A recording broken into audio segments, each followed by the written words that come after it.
Hey, what's going on, everybody? Welcome to the Daily AI Show. Today is June 26th, 2026, 10 a.m. on the East Coast, which means we are live as always.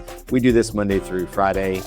Take the weekends off, but we'll be back obviously all next week as well. And we're wrapping up this week. We've had a lot of great conversations. With me today are Beth, Andy, and I'm Brian. I think we might have Gareth or Carl pop in as well. We'll see if that happens. But if not, we have tons to talk about. Hey, Gwen in the chat already. Appreciate you being here.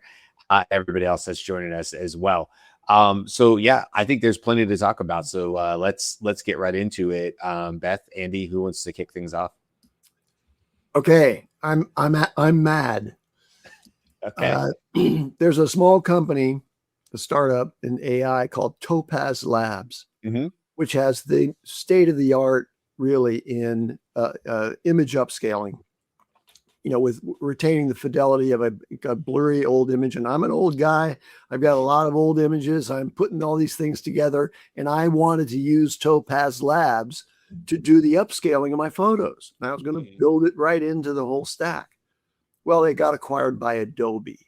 I saw that. Yeah. So Adobe, as you may know, in order to have access to Adobe tools, whether it's, you know, their damn PDF system, which, you know, kind of interposes itself every time I try to open a PDF.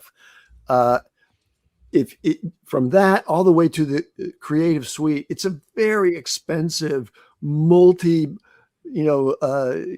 product subscription that you have to buy into. And that just basically puts a block on using a state-of-the-art component. So a large company, and, you know, an incumbent in the creative space is now kind of created a wall around use of the latest and greatest AI tool. Why? Because they could afford to. And so that's why I'm mad. I'm not going to be able to use Topaz Labs because I refuse to pay for an Adobe subscription package. I would have to imagine that there's free tools out there. I don't know what they are, but I imagine they'll come around. They do something or, you know, similar. In fact, I was just watching a TikTok this morning and the guy was like, before AI ruined every social media platform, there were some really good tools out there. And so he's just sharing in like a slideshow what those different tools are. And I was like, oh, I forgot about that one. Oh, that's right. It was like Photopea or something like that. It's like the free Photoshop one that's been out there for a long time. That's sort of open source. And well, I don't pay for DaVinci, so I suppose that's open source too, right? I mean, I've been using DaVinci for a long time, but back in the day, I definitely did pay the $50, $49.99 a month for the Adobe Creative Cloud Suite because I needed to. I haven't had to do that in several years, but yeah, they definitely get you once they want you to be part of that. Now, the one shade I won't throw to Adobe, please don't wrap this in, is it only costs us $10 a month to use their enhancement, their AI voice enhancement. And we use that on every single show, not live, but on the replay. There's some voice enhancement in it. It really gives a professional tone and feel across us using multiple different mics in multiple different, environments. I know for me, this office can echo quite a bit. This mic does a good job. Once I updated the mic, I don't know, a year ago, that helps. But nothing comes close to the running it through the enhancer. So yeah, I was wondering why I sound like Robert De Niro in the the modified we all sound better, I think, on it. It enhances, but it also cuts down the sounds that the non-voice sounds. It's an enhancer and a de-enhancer. It has issues where it'll drop, like if a dog barks, it can kind of clip a little too much of something else. I'm like, the pain is worth the benefit, on that kind of thing. So every once in a while, I'm like, look, we never claim to be a professionally edited. We don't have editors that go through and tweak the mics and all that stuff. I listen like Conan O'Brien's, podcast, and there's people who are paid clearly to make every pop and every sound go away and be everything so super smooth. I'm like, that's not what we're doing here. So I love that I have a tool like that. That's like a quick pass. Takes about maybe 5 minutes for it to do its processing and then re-download, done and dusted. So what I was going to say is, please, Adobe, even though Andy's mad at you, I'm not mad at you for keeping that as a $10 separate fee and not trying to absorb that into the Creative Suite, because that would be soul crushing. Anyway, Beth, you were going to say. Magnific is a an alternative, MAGNIFIC. We did a segment, Andy and I did a segment on this, like first Christmas we had the show happening, I think. It's gotten much, much better. And in fact, it's a part of maybe was Free Pick, but they rebranded as Magnific. So it's magnific.com now. It has a whole suite. Magnific is just one part of what we used to know as Magnific is just one part of what they offer, but it is the full brand now. Nice. Thanks for reminding me of that. Yeah. Not free, but I do love me some Canva. I'm not not free, but not Adobe. Yeah, right. Exactly. Yeah. Super different. I don't even know what I pay for Canva, honestly, because I pay like on the annual subscription. I've always said like that and Perplexity are the only two that I've had maybe the last 2 years that have been annual. That kind of break the rule about going month to month with it, because although things do seem to be settling down a bit, we're not jumping around as much as we were maybe 2 years ago. Do you guys? I know it came out yesterday. We should at least talk about it. That GPT 5.6 has been delayed from consumer use. Basically, the gist of this is that 5.6 GPT from OpenAI is thought to be on par with Mythos Fable. And the government has basically said, hey, hold off. And so what's now happening is it's being rolled out customer by customer to a certain set of customers that I think the government has said they want this to go out to first for internal testing. Sam Altman has said that 5.6 will probably be delayed for a few weeks before it reaches the public. And we'll have to see if there's a Fable Mythos version, of GPT 5.6 that the consumer facing or not. The other part of this is that Sam said he made it clear in a memo that this is not the preferred method. They'd like to do it, but the political answer is, but we're also looking forward to working with all the other major players and finding out a path that works forward. And that makes sense, right? Like you don't want to be you don't want to be thinking your model is going to go live and then it gets pulled by the government. You'd much rather know like, hey, this is the new standard. We're in a new era now where each of these AI models needs to be vetted a little bit more outside than the company that just built it, which I agree with, by the way. I think this is the right way to do it.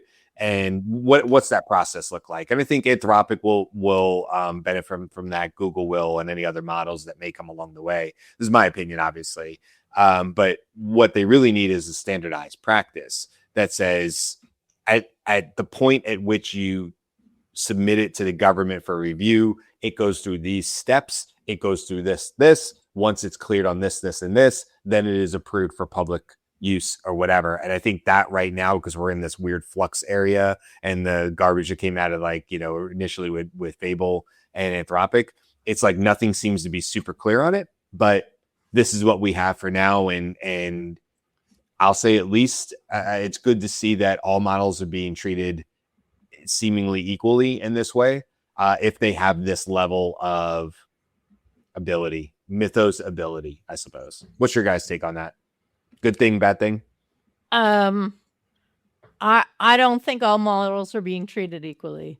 Fable actually, Mythos got to be rolled out to like people that Anthropic picked, right? Like there were a bunch of people who had Mythos, and that was part of their rollout.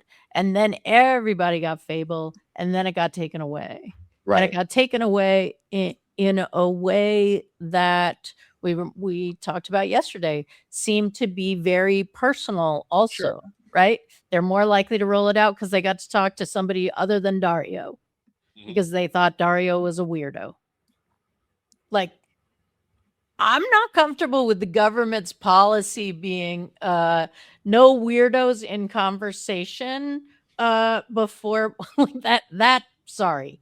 That can't be the thing. So I appreciate what looks like due diligence, but I have concerns about the way that the U.S. government seems to be also doing the due diligence of, did you kiss the ring enough? Did you express enough gratitude? Right. I don't feel like that is something that is helpful. And honestly, I have a hard time believing that Sam didn't kiss the ring enough. right? Like Sam seems like cool. Just give me the hoop to jump through. I am happy to jump through it on the way to a different goal. Like Yeah. he's not a Dario. I have a whole principle about this. At least that's not the impression that I get. I would say that He's for Mark Zuckerberg, but yeah, I suppose I would say Mark Zuckerberg is more like willing to kiss the ring and do what has to be done. He's not just kissing the ring; he's kissing something else there. there's a ton of that. I just mean that Sam seems to be like, hey, is this the path to raising the money that I need to raise Right. the situation? Like he Yeah. just seems to be more pragmatic in that, in my estimation, because of course now these people are all characters in our little AI show, so we have all these theories about Definitely them. get talked about a lot on this show, that's for sure. I realize they're real. I do have a weave off of that, but because of what you talked about the IPO. But Andy, thoughts first on? Yeah, I'll just the short one. I'm in favor of there being beneficial regulation, but I'm not in favor of regulatory bodies that express bias and favoritism that favors their crony network. Yeah, I would agree with you on both of you all on that. I'm in favor of it, but equal for all is what I would say. And I don't think that's what we're going to get from this administration. But that is, I hope, the far-reaching goal of what this looks like, beyond this particular administration or people who have personal beefs or whatever. But yeah, go ahead. And to that end, transparency would be helpful, right? I don't mean like you need to tell us exactly what this model can do that you're really afraid of and exactly how to do it so that everybody knows that. I just mean like, what are the parameters? What are the characteristics that in general you are seeing that you're regulating against? That's helpful for us, right? That's just helpful for confidence. And certainly, I mean, it's helpful for us in the bubble. It's very helpful for people outside the bubble, right? We've lived through a period of history when many countries around the world have in effect developed a system of bribery in their central government. And what we're observing in real time is the conversion of the U.S. system, from maybe behind the scenes, some level of, risky application of such bribery or influence to open, corrupt bribery of the U.S. President in place through their crypto schemes and everything else in order to gain the favoritized treatment that is now available for sale. That's the United States today. Yeah, I think that's fairly well documented, regardless of who you voted for or anything like that. That's a lot of that stuff is more fact than not. The weave I had off of that was just really to stay with OpenAI, because another thing that came out, and it's not shocking at all, was that due to the volatility of not just SpaceX stock, which is down about 30%. I checked it this morning. It was sitting about 149, which is just lower than where it came out. Now, if you do look at the whole trend from the 12th to today, the 26th, the bump happened pretty quickly. For the last 4 days, it's been basically trading plus or minus $5, somewhere in that range. So it's not like we're seeing daily volatility, but there obviously was a peak after the IPO, and then there was a dump. And so that, along with S&P 500s, NASDAQ, and a bunch of other tech stocks, took a hit, and there's been a lot of volatility. So it's not really surprising to hear that OpenAI, Sam Altman, has said that they might be pushing their IPO to 2027.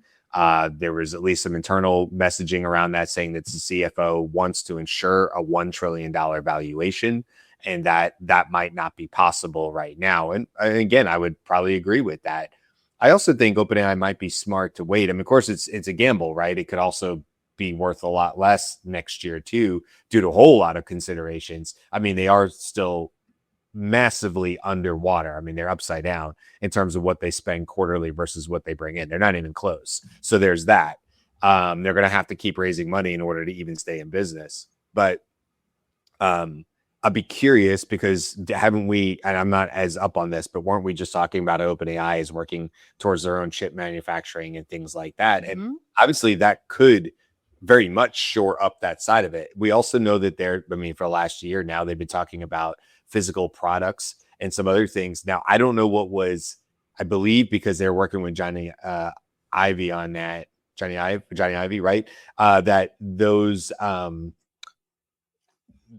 the consent, when they sort of brought everything back together and we got rid of Siri and the Siri app and things like that, whether those are still a priority at OpenAI in terms of like these physical products. But I can't imagine, I have not read anything that said they've it's not the Apple electric car. They didn't totally trash it, right? They didn't decide not to move forward with it. So all those things being in consideration, plus the models that they have, it's a risk, but they may be in a much better position if they wait till 2027. Obviously, it doesn't appear that Anthropic wants to wait that long, but I guess we'll have to see. So they might have a whole several months of Anthropic's IPO at that point, plus how everything else stabilizes.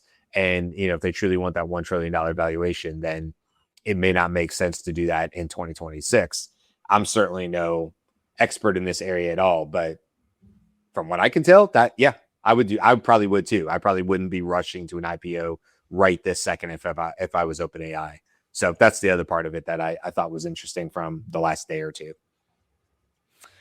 I'm not sure that Johnny Ive was part of the jalapeno chip manufacturer design, but they did say that their internal models were like key in that redesign and being able to go from an idea to a chip that you can hold up that in maybe 9 months. Is that how long it took? Yes. What I thought was interesting about that was that they expected to be at 10 gigawatts, I believe, with their own capability, right? Their own systems by 2029. And 2029 feels like, wow. Can we even predict what AI will need in 2029? Like it seemed like very far away, and also like something that we can see, something that we can predict in terms of usage. So I had ChatGPT do some analysis, which I realized, yes, that's the caveat. Yeah. But if demand kept growing at the rate that it's growing, 10 gigawatts in 2029 might in fact cover what they need. Because, as soon as we talk about these numbers, I'm like, yeah, right. I'm going to need some reference. I can't do that just in my head. Yeah. So, yeah. And also, like we've covered these stories about Starbase or Stargate or whatever it was called or whatever. And then if you read about it now, it's like half that funding is gone. Half that project's not moving forward. So-and-so is now no longer working on it. So it's like we see all these big splashes in the news, but if you really, we probably should follow up more on them. But a lot of these things are shells of what they originally were. And so it's really hard to track this stuff anyway, because like who is actually like what are the boots on the ground today, and who is actually building versus just making big announcements of $500 billion investments and so on and so forth. Which, not to hold the mic, Carl joined us too. But the other weave from that is there was a story about Apple's products, their iMacs, their iPads and stuff like that, all going up in price. What's the reason for that? Well, they blame AI, meaning that AI has put a huge demand on chips, and the cost of manufacturing, the cost of creating these, the iMac and other products that Apple has, and quietly overnight their prices, well, not quietly because we're talking about it, but their prices went up like $100 for a particular laptop or whatever the case may be. So it's, these are things that Apple is now having to pass along and saying, hey, we can't just absorb this. And the reason I was asking Andy before we went live, Andy, when you lived in Japan, because this reminded me of, sorry, I'm just going to have the notes here up on the screen, of something I remember living through in the 90s, which was sort of the same idea, which that there was a huge demand and surge. In this particular case, in 93, what I remember was that RAM went up to $50 per megabyte. And that was a really big deal because I was 15 at the time and I was just starting to build my own computers for fun. In fact, I was building my family's computer, desktop computer. And I was negotiating at 15 with people on the phone about the price of RAM. And so what happened was the Sumitomo chemical plant in Japan destroyed 60% of the world's supply of high-grade epoxy resin. I remember this story like it was yesterday because it infected like some of my friends' dads who worked in the industry, semiconductor industry and stuff like that. And the catastrophe caused RAM prices to skyrocket. And so I have this very real memory of being like a teenager and trying to talk to my parents about the value of our home computer having 4 megabytes of RAM, which would be $200 in 93. And so there was this whole adjustment on the computers, and it lasted about a year until the market stabilized and Samsung and others went running to go find alternatives for resin and stuff like that. So, anyway, it's not the same story, obviously, but when I see these price adjustments, in the market, basically Apple saying, hey, we can't absorb this cost. It kind of reminds me of all these other different times we've had these sort of, be it natural disaster, or now it's AI, but whatever it is that's causing it, and these prices have to adjust because of the cost of goods, cost of manufacturing. So anyway, it was sort of a throwback to being a kid and remembering those days and the pain of $50 a megabyte, which is bizarre world to think of in today's prices, but that's what it was, So I'm gonna say this. Please don't everybody go buy it up. But the best deal that I am seeing is an NVIDIA DGX Spark is being sold through Micro Center. And Micro Center has tech deal days going through the end of today. I think it's their answer to Prime Days or something. Prime. But 128 gigabytes of RAM. And it's the DGX Spark. It's just the 128 version for $4,000 for $399, and that is $2,000 less than you could get that kind of RAM, and actually, in fact, less a hard drive for a Mac, for the Mac that is still selling with 128, which isn't Studio. Studio can only go up to 96 right now. And Mac Mini Mac Mini Pro Max only goes up to 64 right now, at least what I'm seeing. The DGX Spark is a killer AI machine for $4,000. It's competitive out there. I'm not a PC person, so I'm not going to be looking at that. It's Linux, I think. Yeah. I guess I could run Mac OS on there. You're not getting. Don't run. This is like to run local models, right? This is not like I'm replacing my Windows machine with this. Right. Yeah. I have to economize. I don't have an AI inference stack over there that's running separately from all the other things that I'm doing here as a user. But I wanted to point out that on the Apple side, I read this morning that the RAM shortage has actually crimped the high-end studio Mac Studio, so that now you can't get a 128 gigabyte Mac Studio. It's only 96. That's the limit that you can get, and it's $14,400 with the M3 Ultra chip stack in it. So it's a killer machine, but the days of you talking about having 256 or 512 gigabytes of RAM, are kind of gone now, because they're just not even making that available in order to be able to ration the RAM chips across all of the demand for PC enabled computing.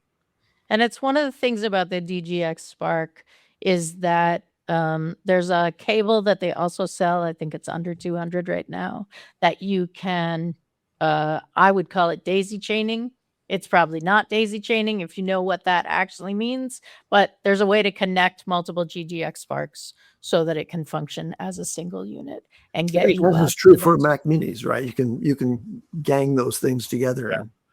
And I just want to look, all this is very cool, but for anybody who's out there and not running high-end, local models or whatever, please keep in mind that the majority of this is just not necessary to run even like some of the most powerful AI. Now, if you want to, download, not even 5.2, but like some of the other, open models that are available, you can certainly do that and probably run that. I'm certainly not claiming that I have a laptop that handles and could, but just as a reference point, it's got an NVIDIA GTX, onboard video RAM on it. It's an HP Victus. I've always said this. I always find that like your lower end gaming computer.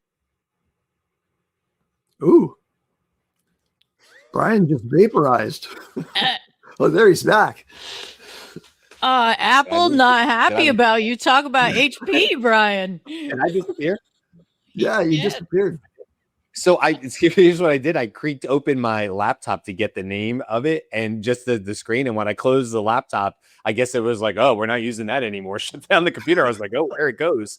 So I'm glad it came back really quick. But anyway, I have 32 gigabytes of RAM on my computer. I mean, like, it very, very rarely I can run Claude Code and I can run other things and I can process video almost without any hiccups or any issues or whatever. So anybody who's out there thinking about, be it Mac or PC or whatever, I've never been a Mac person when it comes to laptops, but anybody that's out there, you don't have to go crazy. I think getting a 1 or 2 year old used entry level gaming computer is probably going to set you back $700 or something like that, and you're going to be off to the races. So anyway, that's just my opinion on bigger than that. But the only reason you might want, or what drives wanting a larger RAM capacity, and Carl can maybe play the detail on this, is if you want to run a fairly sizable local model. Sure. Like, if you go beyond a 9 billion parameter model, then the computation and the KV cache that has to be kept in memory in order to do that expands very quickly. So you have to run the model and the memory of the computation that's happening in the same RAM. And so you need to have something like 96 or 128 to run a reasonable sized local model. Who among us is running a reasonable sized local model? I think Gareth and Carl, you might be candidates for that, but I'm not intending to do that. In fact, I'm on the ladder of, hey, eventually there's going to be something open source that's been distilled down to the point where it'll run on my M4 Pro with 48 gigabytes. And that's going to be enough to run a local model. But even then, I'm not sure I'll want to do that. I'll probably put if I run a local model, I might even run it in the cloud on some hosted platform that has, demand access to, better capacity as necessary. So I'd love to hear what Carl and Gareth have to say about this, but I'm going to push back just slightly because I actually just talked about a system. I am actually talking about running local models. Brian just gave the message, said you don't need to listen to what Beth just said. You could do just fine. And Andy said, I don't know who on this cast would be running local models. Let's hear from Carl and Gareth. I would love to hear from them, but I did make noise that implied I knew about systems and local models. Are you running local Let's models? not jump over that. Yeah, no, but Beth, are you running a local model right now? Because I didn't hear you say that. I am running a local model. On I am also machine? on a separate machine. Yes, no. And what separate machine are you using to do that? I don't think you meant that. I didn't get the impression you meant the $4,000 version. I apologize if I'm wrong. I didn't get the impression that that's what you meant, though. I am looking at the $4,000 version for that reason. It's okay model that I did not give full disclosure because I did not think this part of the conversation was going to come up. I understand that you didn't have all that information, but let's not assume that I'm not doing something because you don't have all that information. Cool. Carl. I actually, Beth, I actually phrased it as a question. Who on this thing is actually running a local model? And I thought that Gareth and Carl might be. I didn't know. I knew that, we've all played with loading a local model, a small one, I think, either through Olama or LM Studio, that kind of thing. but running it on your own hardware, that's a separate thing. And I think I did in the back of my mind know that you had done that before. So you are perfectly in your rights to then respond to my question. Who is doing this with me? I'm doing it. And now let's hear from Gareth and Carl about their experimentation with locals. I'm not running a local model. So Beth, you're ahead of me. So yeah, I don't have the space. I have too much going on my computer.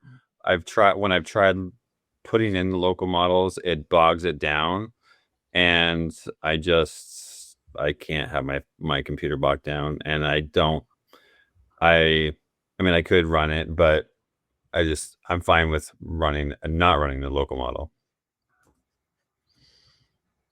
Carl? Okay. When you say running your local model, it could be something as simple as running Ollama or LM Studio. Are you saying none of you run that? No, I think that's distinct from having a separate hardware piece that's running a local model on your local network. Oh, because I have one. I have a separate computer that runs, like, I've wiped it and I put my Hermes, OpenClaw, and essentially Kimi K26 and whatever the biggest piece is in. So, but I only use that to leverage Hermes. I don't, I think more so client work, we have people running their own models and building their own harnesses. So we work with them on delivering that. Some of it is like a fork of like open code. Some of it is purely from scratch, where they're taking pieces from one to another and trying to make a Frankenstein type of harness with it. So but my question back is, what is the purpose of you running a local model? Like, what do you need it for? And if it's like more of a hobbyist and to test against, cool. The only reason why I run it is for work is to make sure if there's a client that's really uncomfortable doing anything on any of the cloud based models, then I'll run it through. Usually a Gamma 4 is enough, or a Quen 3.6 is enough, right? Or usually just running it through Ollama is enough. There hasn't been any major use cases. What I do think, though, will happen is I don't think it'll be token costs that will cause it. But I think as more and more companies start realizing that you can do tasks with these things, which is by the way, very, very few, like very, very few to begin with. But once more and more people are starting to leverage all the harnesses, I think that's where you'll start seeing some more creative ones running their entire company on like more local models. They'll put it on their server. I think we know one company that was running I don't know how they did it, but all their employees were able to access this uni thing of Ollama. And I'm like, how did you do that? So everyone in their company was using Ollama that was using, I don't know, I think a Quen or something as their go-to large language model of choice. And like, that must be expensive to, or I don't know how you fandangled that setup. And it must be a pain to maintain. And they're like, yeah, it's a pain to maintain. I was like, I don't think it's worth it. I don't think your logistics company is that, in my mind, like that special that you need your own local model run that way. I'm sorry, you may think that, but it's not. Like, our data's so proprietary. I'm like, no. Yeah, client data. Who cares about your data? Like, yeah. I know people think that way, but I'm like, really? Like, you're not the NSA? So unless you're this, Okay, I'll push back on that and say I definitely work with clients who have proprietary data, but I would say as a general rule, I would say people overestimate the value of their. I would say as a general rule. I mean, being really broad with that, but that's sort of what I've run into. But I definitely have some clients who have some like, yeah, and I get it from their perspective because their business model is about the proprietary data. Like that's what they're selling. So it's a different model, right? Like that's the goal. That's what they're selling out, you know? Yeah. But isn't that, I mean, there's ways to run non-local models and still be private, like that where they're not being trained. The LLMs are not. Enterprise. You can Azure and AWS it, right? Able to use that, so you can run it that way. But there's some where if they're not in country, right, they have different like sovereignty rules. They can't they can, but they can't, but they really should. So that's why some of them are following. Some businesses want to go that path, and I'm like, okay, go that path. It's a different set of not rules, costs and resources, right? You protect your data, but now you're on the hook for everything. Like you better have the compute to be able to serve this to the people that you need to serve it to, and reliability, scalability, and so on, right? So and to get back to the 5.6 conversation, you're on the hook for securing your data the local as well, right? And So one of the reasons that it makes sense to have a local model running is if you're running an OpenClaw machine or a Hermes machine, and that's your personal agent, and you want to economize API calls instead having that agent route simple tasks to the local model so that you're not burning up your budget by having that exhaust some portion of your Claude token limit. And that is what Beth's leading us with is implementation of Hermes, which is now the popular choice for running a localized agent with a local model. And I think that's the architecture that you're putting together for your own system.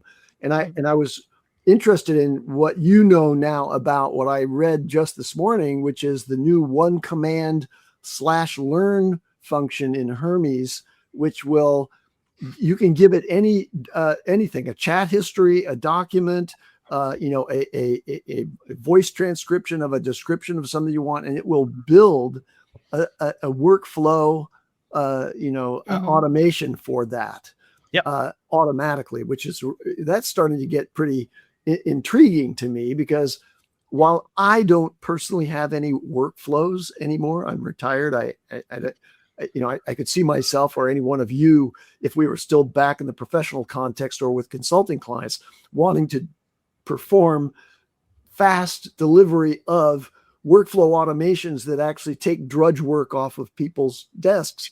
That Hermes implementation sounds like a real key step in accomplishing that, because it gets rid of, think back just a while ago, having to carefully plot out the information flow diagram and the process flow diagram in N8N or somewhere else in order to accomplish a repeatable automation. Looks like Hermes can now do that. It'll design and deliver that for you just by using that /learn function. I think that that's an awesome function. I think the challenge would be getting companies to adopt Hermes on that level, right? That would be to me the forget about even learning that function. It's more of like I think I talked about yesterday, explain to any IT team what Hermes is and then explain what it could do. And it's like 90% would be like, no, not even. No, that's not gonna happen here. We're not touching that. I would say actually, so Beth, I wanted to exactly on that point want to show this little clip that I saw this morning. I think this clip captures all the issues that Mythos had, GPT 5.6, I think this is because, so this is from Representative Andrew Garbino, who's the chair of the House Homeland Security Committee. He was talking to, I think, Punchbowl News. I just want to play that clip. I think that's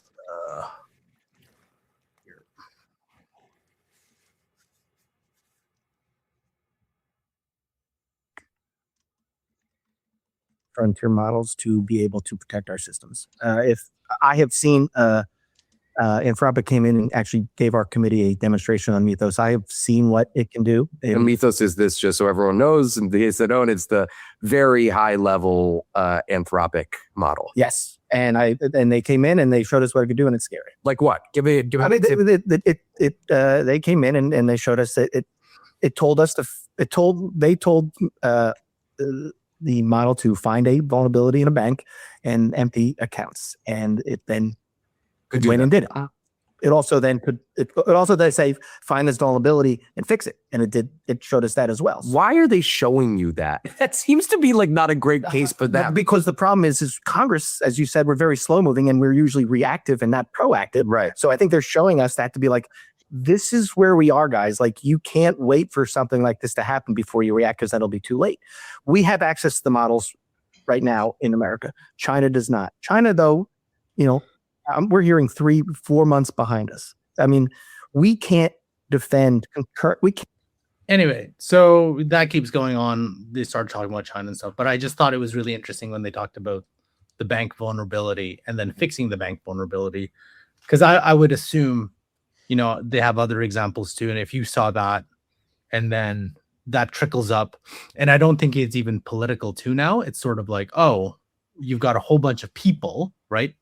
Like bureaucrats seeing this, making those recommendations to politicians who then are like, WTF. Then you add the extra components of like what we talked about, Dario being Dario, and then just having that conflict, and then Lutnick would call him and be like, hey, can you pause this? And he's like, nope. Then he's like, okay, fine, I'll do this. And so that's it just bubbles out. But I would imagine when you see that kind of creates that environment, which then leads to heightened awareness. And I think I was just commenting yesterday, I'm like, will it really take away anything if it delays it by a couple weeks, maybe a month? Yeah. And you know what? I would be actually comfortable if they were doing a little bit more testing, so that it doesn't just randomly, hey, I want you to go to bank account, strip it, give me all. Like, I want to have it be comfortable being able to do that. Can people know how to do that? No, but there's that 1-2% that can, and a couple weeks. Hey, I'm like, I don't. There was a whole hubbub on X, so like now China's gonna be ahead. It's like, yeah, but you also have to protect the general public. Like, it isn't give everything and then away it goes, right? So when I saw that clip, I was like, that kind of makes sense. Well, okay, I just have a question. Did they agree? Did they get a bank to agree that we're gonna infiltrate your system and remove money from accounts? Did they set up a bank system that had fake money in accounts? Like, I appreciate the story and the intent, but I have a hard time believing that they just were like, sure, give us your favorite bank and we'll go and just print this to you. I will, what is that? I will say this though, on Codex, and this was a test from I have to be very careful what I say here. It was a test on something about going into a corporate account to extract something. Mm-hmm. As far as I can get, no problems doing it. Once you give it no problems doing it. So to me, there is no reason why instead of going this path, you go into accounts and just start doing whatever you want. And that's Codex, that's 5.5. If you give this to Mythos, I would assume it could do it. So I'm there's not no- saying that it. Yeah. Yeah. I'm not saying that it couldn't do it. I'm saying the story sounds weird to me. Mm. Right? but it's not easy to simple, set maybe. up that example, right? Like, I don't think like whoever the Anthropic team would just show up to a committee and not do this. Like, it would be a very simple example to set up. It 'Cause totally would. It would be a very easy example to put. I don't know, and it may not even be very much, right? So like, Anthropic will be like, okay, here's $10,000 in this account, and we'll ask Mythos to. I don't know. We don't know how they prompted it, how they do anything. But like, go in here, extract the money, whatever Or the just take $1. Show us how to transfer $1 out of that account. /loop, right? Okay. /loop, and then run it to the point it does it, and then fix it.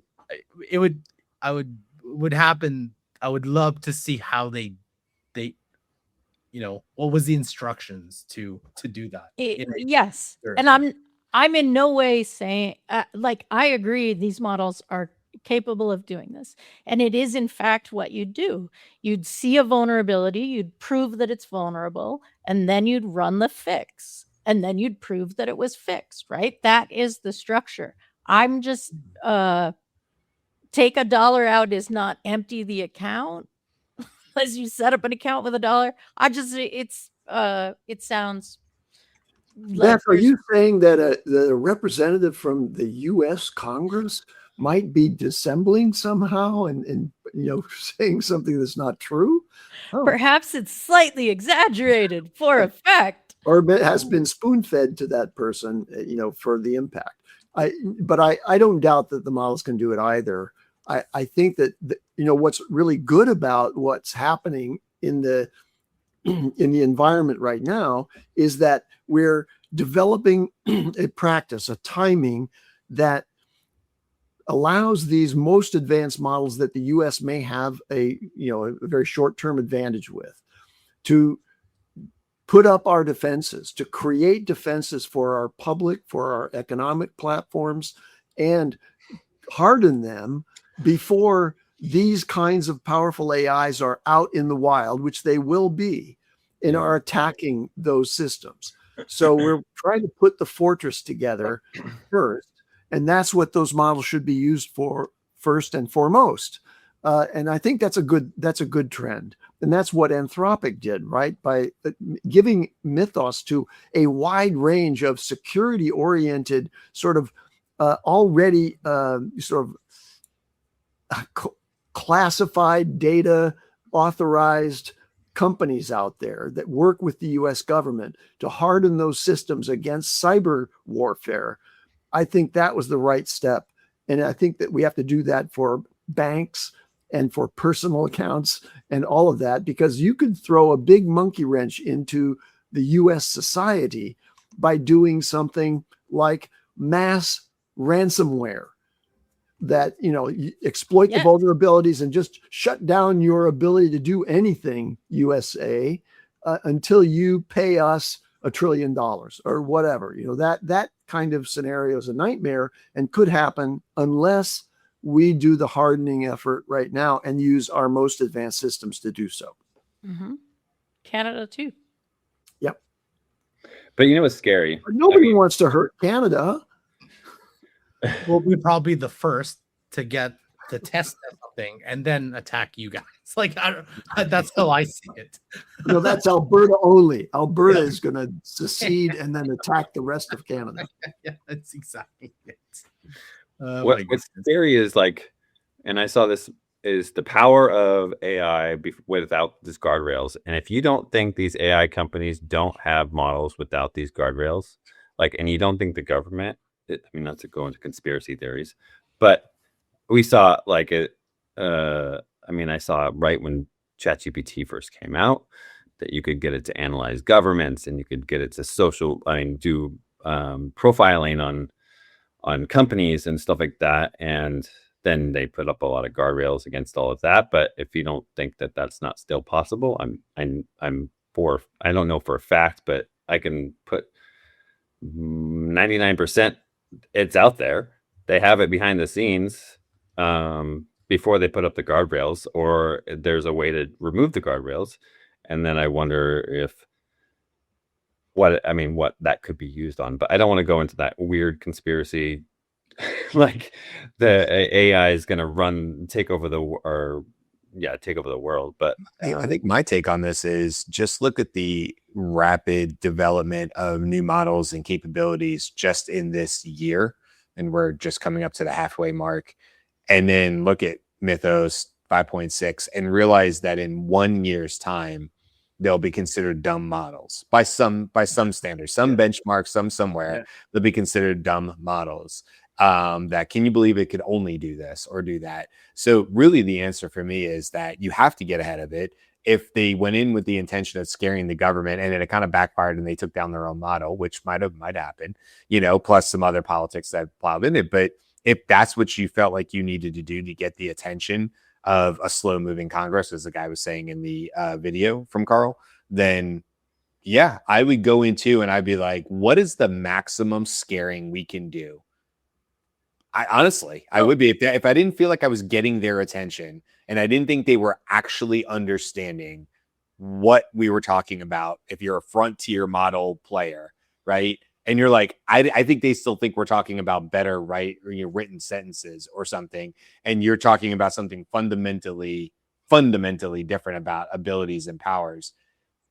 I mean, I don't know. That would have I don't know how it all went down, but that probably would have been my play too, is like, what is the maximum impact? I don't know. Point it at a bank, point it at a security, point it at an SA, point it at something that's going to have everybody go, holy, what are we doing? We got to jump on this, because it's not, the story isn't even about Mythos or 5.6. It's about what exists in 1 year or 6 months, never mind what exists on the last day of 2026. I mean, that's where we need to be focusing. And having the policies in place for that. So, sure, it's a powerful model. It's the worst it'll ever be, as we say quite a bit on this show. But it's a powerful model, but we're only seeing the tip of the iceberg of how powerful that model is. Yeah, exactly. And can I just know what's on the roadmap? Like, can I see the product managers like roadmap for the next 6 months, next quarter? Well, that's in the like mind 6 months ahead. that's in the mind of Codex and Claude Code right now. Yeah. right. Well, I will tell you, I'm way more excited about the codexes, the Claude codes, the Claude tags, and those things built on current models than I am at all about the next model, because 4.8 is freaking awesome. And I hear that, I know the same in Codex, but I have no problems with 4.8. It does what I need. Now, I'm not doing what Beth is doing. Maybe I'm not doing what you're doing, Gareth, but it meets all my needs for everything I've built. I only want better harnesses. I only want better systems and skills and the things like a Claude tag and things like that are more valuable to me. Versus a year ago, I was saying, or we were all saying, like, oh, when does the next model come out? And I realized my whole brain is shifted on that here in the middle of 2026.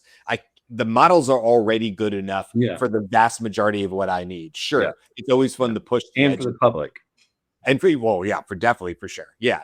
I'm not saying the public is behind where I am, but probably generally speaking, they're not playing the same way. I mean, that is put it a pedestal. That's not a brag thing. I just mean, like, more than likely, I'm usually talking about things that are a little bit ahead of the general public. Correct. So yeah. In AI, very much ahead of the general public. We are those two dots on that large. Yeah. But anyway, my point is to this. I care much more about the things being built around the harnesses around the models these days than I do about what the benchmark note is of it. They're not really relatable to me. Sometimes they are. Like 3 point, we haven't time to talk about it today, but sorry. Fidgets. Anybody do fidgets? Yes. Okay. Me? Just me. Sometimes they're lighter than they should be, and I have to go to the soft ones. So that's what I'm dropping on my desk. But what was I going to say before I dropped the fidget spinner literally on my desk? 3.5 something. There was a something. Geez, yeah. Well, there it goes. It's to your point. Actually, I think Dario trying to scare everybody is part of why we're we're waiting for 5.6. Yeah. So that actually did happen, or that actually did maybe accomplish some of that. But the other piece is, are we getting better models? If the models right now that we have are the worst they will ever be, and the next level of model are so frightening that they need to be held away and then try to handcuff or whatever they're going to do, I think better models are being made, but I'm not sure I see right now what the path is that those get released to us. And that's just like part of the question of revenue. like, My product Revenue path for the companies, right? If they can't release, if everything's going to be held up, and you're trying to hit ROIs based on new models coming out, what they can do for enterprise and stuff, and you can't put them out, there's going to be a divergent path of they'll be like, what'll happen is like 4.8 will become 4.9, and it'll be marginally better, but it won't be Fable, Right. or Mythos, Fabus. I'm going to put them together. I feel like that's good on a Friday. Fabus, sure. Jeez. It was 0.6. Here we go. Yeah, it'll just be a divergent path that's like safe for consumer use, and like that next iteration of the model probably doesn't need the government every time to do it. So there's like a safe, doesn't need the government to review a path. That's incremental improvements, which are great. I mean, there is a difference between 4.7 and 4.8 when it comes to Opus, right? You know, there is. So I'm good with that. You know, if in the next 6 months I have Opus 4.9 or 5.0, I'm pretty good with that. And if you want to hold those other models because they're potentially dangerous or actually dangerous, go right ahead. I think I'll be just fine. So you're arguing it, in my mind anyway, two sides of the same argument, and you're the master of Conundrum. So I think that's okay for you.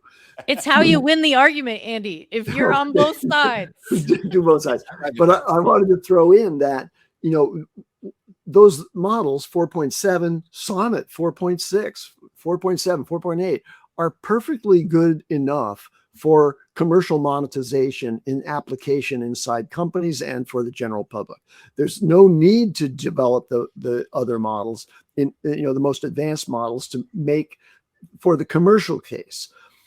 But what we're in is, in effect, a cyber war, which is multiple parties around the globe are pursuing superintelligence, right? Artificial superintelligence, which has the potential to run amok and to create havoc in the world if they're used incorrectly. And I say that to compact the entire conversation around what could possibly happen. What could nefarious actors, bad actors do with super intelligent AI to really, you know, punish their enemies, their perceived enemies, or achieve goals that are inconsistent with global good. So that's happening at the same time, and that's what is happening. That's somewhat independent from my perfect satisfaction. In fact, my amazement with what Opus 4.8 does. It's super intelligent when it comes to coding, right? There's no way that I could hold in my own mind the complex planning, execution, and considerations that it does. I'm way more than satisfied with what exists right now. So I don't need those advanced models, but I see them being built and emerging. And the people who talk about how this happens, they're saying we don't really fully understand what happens when we apply the training with reinforcement learning built into it. These things learn things that we didn't specifically ask them to learn. And that's the emergent behaviors that are astounding and somewhat beyond scrutiny by even the people who are building them. So simultaneous with this pursuit of artificial superintelligence, you have whole teams inside of each of these frontier model companies that are working on transparency and interpretability of what's going on inside the deep neural network. Why? Because they feel a need. And there's lots of people inside those companies who are saying, I'm afraid. I see what these most advanced models are doing, and I'm scared because we don't really understand what they're doing to the degree necessary to really provide some kind of supervision and control over them. And Yeah. we're not able to, like, there are traces that can still be done, right? Anthropic is the place that's done the most with that I've seen, where you can make a change and you can see that the change changes behavior. But the people in the labs who are talking about what Andy's talking about are now out loud saying what happens when what's happening is so advanced, so fast, so beyond the way that a human can conceive of it, that we can't be the police of it.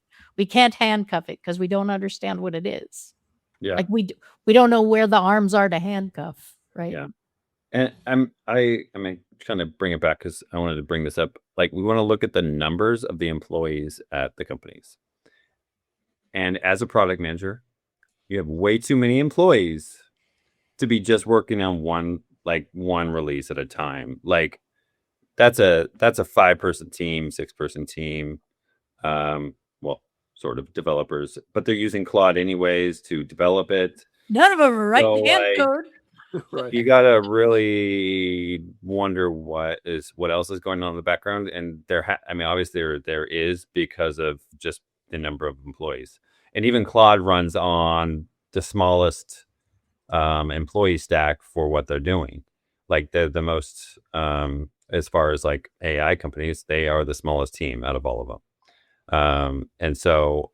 But I also think the focus around and it's kind of shown up a lot, is harnesses, and making sure there's harnesses, the right harness for everything, because we've seen having the correct harness can vastly improve a model. Sure. I mean, like, maybe we don't need the best model, but we just have different harnesses to attach to it to make it be good at certain things. So, like, and good for me versus good for you versus good for Beth or Andy, right? Like, like what's good for me might be drastically different than what's good for you. So if I build a harness and that makes 4.8 a super 4.8 for me, and you go, yeah, well, I wouldn't use it like that. That wouldn't be valuable to me. It's like, that's exactly right. That's exactly what it is. And so I bring up open harness. No. Right, I said, now I propose open harness. Justin said, if we stop today with improving AI intelligence, just focus on the inference speed, it still has a huge social and economic value. 100%. And that's what I said in the comments too, Justin. I fully agree with that. That, we could, and we've said that many times. If we just stayed put, which won't happen, but if we stayed put for the next year, you would see all these new innovative ideas and also net new ways for people to use the model that just nobody previously had thought about. And then somebody goes, I wonder if 4.8 could help me with this. And then the whole world goes, holy crap, we never even thought to ask that of the model. You're right. That's like, or if I attach it to this harness, whatever it is. So I think it's just like, we need time. And, this whole show has been on for less than 3 years. August would be 3 years. So we're just shy of the 3-year mark. And you look at just the conversations we've had and how in a typical enterprise business, 3 years is not enough time to turn any ship around, never mind stop it before it has to make the turn. It's still going full speed. So it's so much to consume and stuff like that. But anyway, it's a great conversation. I mean, nonetheless, before we wrap up, can I give you guys a quick update? Because I did pitch to my single hardest customer ever yesterday, and got a good Amanda. job on the back. And it was Amanda, my wife, who I demoed the budget app that I built, started on Sunday, and for the most part finished its functional yesterday. I demoed it to her, pulled out receipts, took pictures of the receipts, asked the chat, it answered all the questions, and the initial thing was literally a pat in the back. It said, "Good job." I thought, well, I gotta find new people around me who are impressed by the shit I build with AI, because my wife is desensitized to it, and that was as good as it got. Now, I will tell you the good thing about it was she came back to me later and said, do you think we could do a gauge in the opposite way, where we're saving towards a goal? Maybe it's like a big trip next year. And I was like, oh, you're right. That's a great way to think about that. Yeah, of course we could. We just have to be able to have the data, blah, blah, blah. So I did get feedback later once she had time to process it. And my wife is amazing, wonderful, but she's an introvert and she also needs time to process. As everybody knows in this show, I process by thinking out loud and talking too much. She processes by going away and coming back. So we're a weird, pair that way. So when she did come back, I was like, she's been thinking about this for the last 20 minutes or so and working it out and then coming back to me. So it was a success as far as the inside. It's a product for two people. So the builder and the main customer, and she was impressed with it. So I'll take it. But it's an inspiration to something that I think will become more and more useful. As you know, I'm not a fan of doing, current budgeting and tracking everything that happens on a monthly basis. I think that's just too much overhead for at least for me. Yeah. But I am a big fan of trying to put in place an AI assistant that knows everything about the personal financial network of things that are accessible through the Plaid integration that you used in your application, so that if I get hit by a bus, my wife can come up to this machine and talk to the agent and say, okay, where do I need $20,000 right now, to plan the funeral or whatever. Yeah. Where does that come from? What's the right strategy now? And by the way, where are the life insurance? What life insurance policies does he have?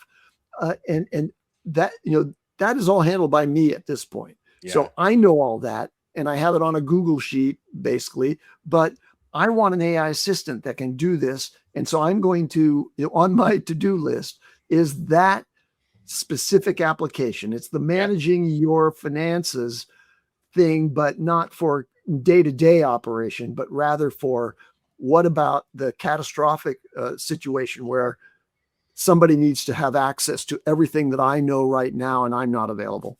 Yeah. Mhm. I think I agree with you. There's so much built in our head, tribal knowledge. My wife, I would say the same in our house, and it's split, right? What difference too, Andy, is like we're not running a non-for-profit like you guys do and your wife do with the horses and things like that. So there's more to it for you than what we currently have. But same, there's things that my wife is definitely, I know she knows that, and you lean too heavy on that. Well, she knows, or she goes, well, Brian knows, and that doesn't help in terms of, things like we saw in Venezuela yesterday. I mean, 7.1, 7.2 magnitude earthquakes, 2-3 minutes apart. Like that's, you just don't know when catastrophes like that are going to happen. So anyway, not to end on a side note, but there was also one in California, Japan, and Philippines. My brother, so funny you brought that up because my brother literally just sent me like looks like a Google image. It says the Ring of Fire, how it's lighting up. And it's very family. But back to Andy's point, I think it's an interesting point, and it made me think of Jasper. Oh, don't say anything, Jasper. That you make a wife mode, like so my wife can understand, or my finance or financial mode, like so that whoever's talking to my assistant can then. I guess it's a different, in a sense, it's a different harness or mode. You're right. Because I've got my my spam caller mode now, and so he will speak to spam callers for me and troll them the entire time. So that took a while to refine, but then that was like, okay, we could do that with financial, and we could do that with like if people need to know information about you and you're gone, like you get hit by a bus, I could just say, now if anything happens to me, go ask Jess for this, or ask it to put it into this mode, and you will be able to do anything you need for me. But yeah. Can Jazz get rid of the nonstop text messages I've gotten the last 2 weeks about tree trimming? It is out of control right now. It is out of control. They're all about tree trimming. Can you just hit stop? Type back stop in it. It's a new number every time. I block and spam every single one of it. It's a new number every time. Do you text stop back? But it's a new number. It would only apply to that number. But it's no, because it's a system that's running the tree trimming, I'll try right? it. And they're just using. I was going to tell them I exist, and I was like, that'll No, you just text back They'll stop. validate the number. Because they're just those text messages. Some of the text message services just using a new number every time. I've seen it. In fact, I've been involved in it. We were like, why is it using a different number every time we send out this mass text message to our customers?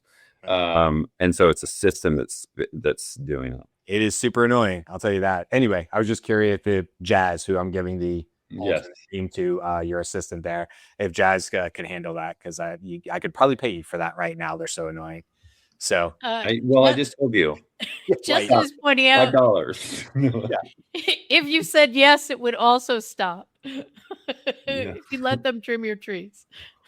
yeah, I mean, if I had them, if I had the trees, that's the bizarre part to me. Like, there's no trees to trim. It's like, it's a 3-year-old house. They're tiny, Have them come out and inspect, and then once they see that there's no trees, they will stop. So it's a waste of their time. You're not paying anything for it, and then they'll learn their lesson. Yeah. Anyway, all right. Are we good? Can we wrap up? It's the end of the week. Yeah. All right. We'll give it a wrap up here, guys. Thanks to everybody. Carl had to drop a little bit earlier, but thanks to Carl for showing up. Thanks to everybody in the comments. We had some new names and folks and some old names in there that we haven't seen in a while. So good to see everybody in the comments. You make the show better. We appreciate it. We read them all the time. So you are definitely part of the show if you're in the live comments. So we appreciate you. Don't forget the Conundrum episode. Go ahead first. Big thanks to Big Sauce. Thank you very much for the tip for today. Yes, that's always nice. It's never expected, always appreciated when somebody just kindly throws money in our YouTube account, basically. So thank you, Big Sauce Ernest, for doing that. That is very cool of you for doing that, and it's appreciated. It goes right back into the show. So I know this is a shocker for everybody. This is not our only job. So, as much as that might shock everybody, so we appreciate all the money because it does actually go back into the show, into the coffer and stuff like that. So I just quit my job for this. Yeah, I know. Darren's like, wait, what? All right, the Conundrum episode comes out tomorrow at 10 a.m. So go take a look at that, listen to that. It'll be on the podcast platforms, and of course, our newsletter comes out on Sunday at 8 a.m. If you want to get on that new newsletter list, it's very simple. You just go to thedailyishow.com and there's a link there on the website to do so. So there you go. You don't have to do anything for the Conundrums except go check it out, and you just have to sign up for the newsletter. I think it's what was the newsletter? 107, issue 107 this week. So it's crazy how many we've done them at this point. So go check that out, and we will be back all next week. Yes, it's a bit of a holiday week, but we will be rocking and rolling all week long on the show. So come back and hang out with us. All right, guys, that's it. Have a great weekend.